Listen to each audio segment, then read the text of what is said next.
देखिए लंबे समय से उन्होंने अपना रुख इस तथाकथित इंडिया अलायंस को लेकर उन्होंने अपना स्पष्ट रखा है और कहीं ना कहीं एक रिक्वायर्ड डिस्टेंस उन्होंने शुरू से ही इस गठबंधन से बना के रखा है। मेरे मुख्यमंत्री ने भी इससे पूर्व भी एक बैठक में ये शरीक नहीं हुए थे।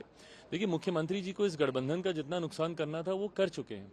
मेरे मुख्यमंत्री एक बहुत बड़ा कारण है जिस तरीके से विपक्ष की इतनी करारी हार 3 बड़े राज्यों में और देश की एक बड़ी आबादी ने अगर विपक्ष को नकारा है तो इसके जिम्मेदार, और मैं इससे भी इसलिए नहीं कह रहा क्योंकि मैं उनकी नीतियों का विरोधी हूं, कारण है मुख्यमंत्री जी ने जिस तरीके से महिलाओं का अपमान किया, उनको लेकर अश्लील शब्दों का इस्तेमाल किया, जिस तरीके से अनुसूचित जाति जनजाति से आने वाले बड़े नेताओं का अपमान किया, इंक्लूडिंग माय फादर, और पूर्व मुख्यमंत्री जीतन राम मांझी जी के लिए तो विधानसभा में उनके सामने खड़े होकर जिन अपशब्दों का इस्तेमाल किया जो कि खुद दलित समाज से आते हैं, इन तमाम विषयों पर विपक्ष के नेताओं का खामोश रहना एक बहुत बड़ा कारण रहा।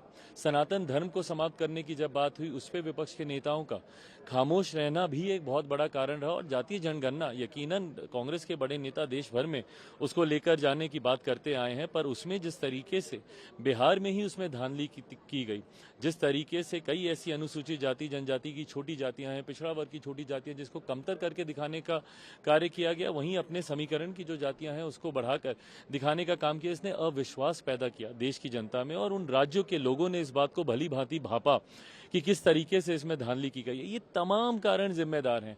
अब मुख्यमंत्री नीतीश कुमार जी को जब पुनः लगा कि भाई अब ये गठबंधन वो मजबूत गठबंधन नहीं रहा जिसकी सोच के साथ उन्होंने शुरुआत की थी, और मेरे मुख्यमंत्री करते आए हैं, शुरुआत करते हैं फिर अधूरे में उसको छोड़ देते हैं। बिहार में कई ऐसी योजनाएं शुरुआत की हुई हैं, अधर में लटकी पड़ी हैं। शराबबंदी देख लीजिए, शुरुआत इतनी मजबूती से आज उसकी समीक्षा तक करना मुख्यमंत्री को जरूरी नहीं लगता, जबकि होम डिलीवरी बिहार में शराब की हो रही है। तो ये मेरे मुख्यमंत्री की कार्यशैली रही है। ऐसे में पिछले दरवाजे से भागने का प्रयास अब मेरे मुख्यमंत्री कर रहा है।